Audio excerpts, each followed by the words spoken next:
حاضرین و ناظرین، سب سے پہلے میں عرفان شاہ نوری آپ کے دیار پہ اپنا سلام عرض کرتا ہوں۔ دوستو، غالب کی شخصیت اور ان کے کلام سے ساری دنیا واقف ہے، مگر اس مشکل ترین اور پیچیدہ شخصیت کو سمجھنا بھی بہت مشکل امر ہے۔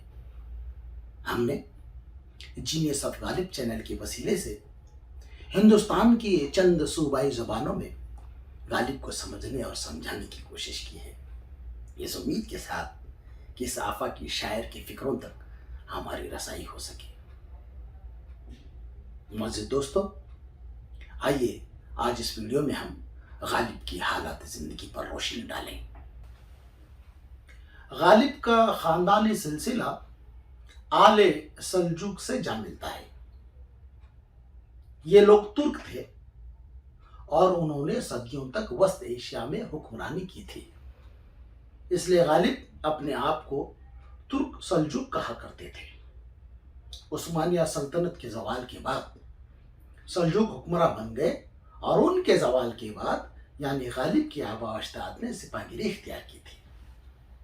غالب نے اپنے آبا و اجداد کی سپاہ گیری پہ فخر کیا ہے۔ خود غالب کہتے ہیں کہ 100 پشت سے ہے پیش آبا سپاہ گیری، کچھ شاعری ذریعے عزت نہیں مجھے، صادق ہوں اپنے قول میں غالب خدا گواہ، کہتا ہوں سچ کی جھوٹ کی عادت نہیں مجھے۔ غالب کو دراصل اپنے ترک سلجوق ہونے پر ناز اس لیے تھا کہ یہ قوم نہایت جنگجو، گھڑ سواری اور تیر اندازی میں ماہر قوم تھی۔ انہوں نے لگ بھگ 200 سال تک اپنی حکومت کی باگڈور سنبھالی تھی، جس کی سرحدیں چین سے لے کر ادن اور بخارا تک پھیلی ہوئی تھی۔ سن 1307 میں ان کی حکومت بکھر گئی اور اس بکھرے ہوئے قافلے سے ایک بزرگ ترسیم خان تھے جو سمرقند آباد ہو گئے۔ یہی ترسیم خان غالب کے پردادا تھے جنہوں نے سپاہ گیری کا پیشہ اختیار کیا۔ ان کے بیٹوں میں سے غالب کے دادا فوقان بیگ اپنے والد سے ناراض ہو کر ترک وطن کیا اور ہندوستان چلے آئے۔ پہلے ان کا قیام لاہور میں رہا، یہاں وہ مین الملک کی سرکار میں ملازم ہوئے، لیکن ان کے انتقال کے بعد دہلی چلے آئے اور شاہ عالم کی حکومت میں سپاہ گیری کی۔ مرزا فوقان بیگ خان کے ایک بیٹے مرزا عبداللہ بیگ خان تھے، جنہوں نے اپنے والد کے انتقال کے بعد خاندانی سپاہ گیری کا پیشہ اختیار کیا اور لکھنؤ میں آصف الدولہ کی سرکار میں ملازم ہوئے۔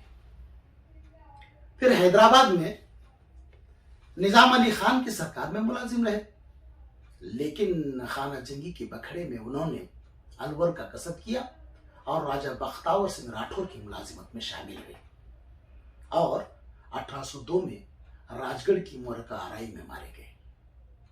الور جانے سے قبل وہ آگرے میں آ گئے تھے اور وہاں ان کی شادی خواجہ غلام حسین کمیدان کے صاحبزادی عزت النساء بیگم سے ہو گئی تھی۔ غالب انہی کے بیٹے تھے جو کہ 27 دسمبر 1797 میں بروز بدھ آگرے میں پیدا ہوئے۔ غالب 3 بھائی بہن تھے۔ بہن کا نام چھوٹی خانم جو غالب سے بڑی، اور بھائی مرزا یوسف بیگ ان کے چھوٹے بھائی تھے۔ غالب ابھی 5 سال ہی کے تھے کہ ان کے والد 1802 میں راج گڑھ کی معرکہ آرائی میں مارے گئے۔ والد کے انتقال کے بعد ان کی پرورش عبداللہ خان بیگ کے چھوٹے بھائی یعنی غالب کے چچا مرزا نصر اللہ بیگ نے اپنے ذمے لے لی۔ مرزا نصر اللہ بیگ جو مراٹھا حکومت کے ملازم تھے، مگر افسوس کہ غالب کی عمر صرف 8 سال ہی کی تھی کہ ان کا بھی انتقال ہو گیا۔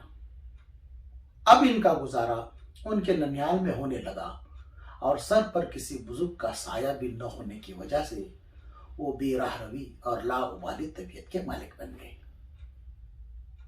اس زمانے میں غالب پتنگیں اڑاتے، شطرنج کھیلتے اور دوستوں کے ساتھ ہنگامہ برپا کرتے۔ والد کے انتقال کے بعد 10,000 روپے کی رقم ان کے خاندان کی کفالت کے لیے مقرر تھی، جس میں سے غالب کے حق میں 750 روپے تھی۔ غالب کی باقاعدہ کوئی تعلیم نہیں ہوئی، لیکن ننیال والوں نے ابتدائی تعلیم کا انتظام کیا تھا، جس میں انہوں نے فارسی زبان کی تعلیم مولوی محمد معظم سے حاصل کی اور عبدالصمد سے قدیم ایرانی تہذیب کے مزاج سے واقف ہو گئے۔ شاعری کا شوق تو بچپن ہی سے تھا اور وہ اس وقت بے دل کے انداز میں شعر کہنے لگے تھے۔ 13 سال کی عمر میں غالب کی شادی الہی خان بخش معروف کی بیٹی امراؤ بیگم سے ہوئی اور ان کی نسبت سے وہ آگرے سے دلی منتقل ہو گئے اور وہیں مستقل سکونت اختیار کر لی۔ اس زمانے میں علم و ادب کے بڑے بڑے ماہر اس سرزمین پر جمع تھے۔ اس ماحول کا غالب پر بہت گہرا اثر ہوا۔ دلی میں ان کی ملاقات مولانا فضل حق خیرآبادی سے ہوئی، جو اس وقت کے بڑے عالم تھے، جو شعر و شاعری کا بھی ذوق رکھتے تھے۔ یہ زمانہ لگ بھگ 1831 کا ہے، جس زمانے میں ان کی پینشن بھی بند ہو چکی تھی اور غالب اپنی زندگی بسر کرنے کے لیے مقروض بن گئے تھے۔ اس لیے غالب نے پینشن کی بحالی کے لیے کلکتہ کا سفر کیا، مگر پینشن کا یہ کام بھی مکمل نہ ہو سکا اور غالب پھر لوٹ کر دلی چلے آئے۔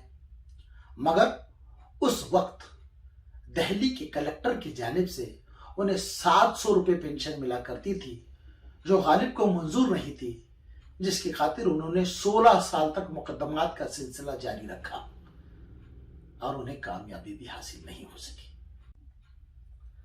1842 میں حکومت ہند کے سیکریٹری مسٹر ٹامسن کی جانب سے غالب کو دہلی کالج میں فارسی کی مدرسی پیش کی گئی اور غالب بھی چاہتے تھے کہ وہ معلمی کا پیشہ اختیار کریں، اور اس غرض سے جب وہ ٹامسن کے پاس پہنچے تو ان کی خاطر خواہ پذیرائی نہیں ہو سکی۔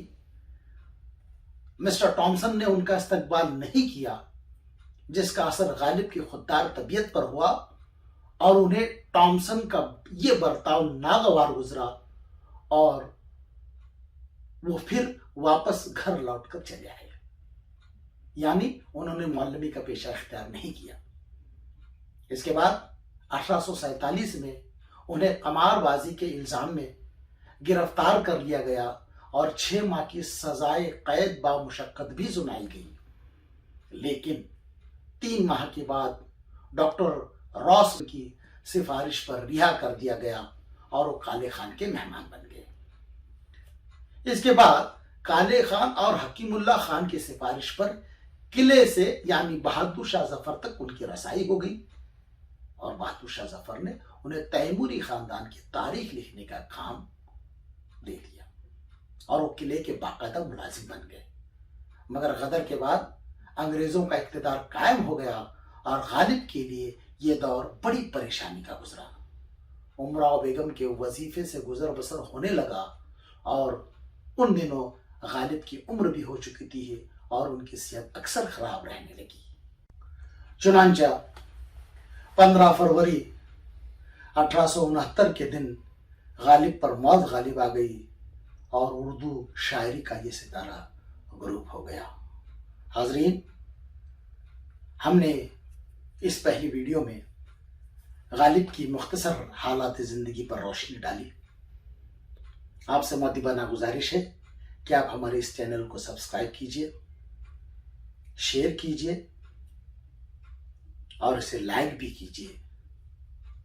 آئندہ دوسری ویڈیو میں ہم غالب کی شاعرانہ عظمت پر گفتگو کریں گے۔ ہم غالب کی شاعرانہ عظمت پر تھوڑی بات کریں گے اور اس کے بعد دیوان غالب کی ہر غزل کی شرح کرنے کی کوشش کریں گے. خدا حافظ.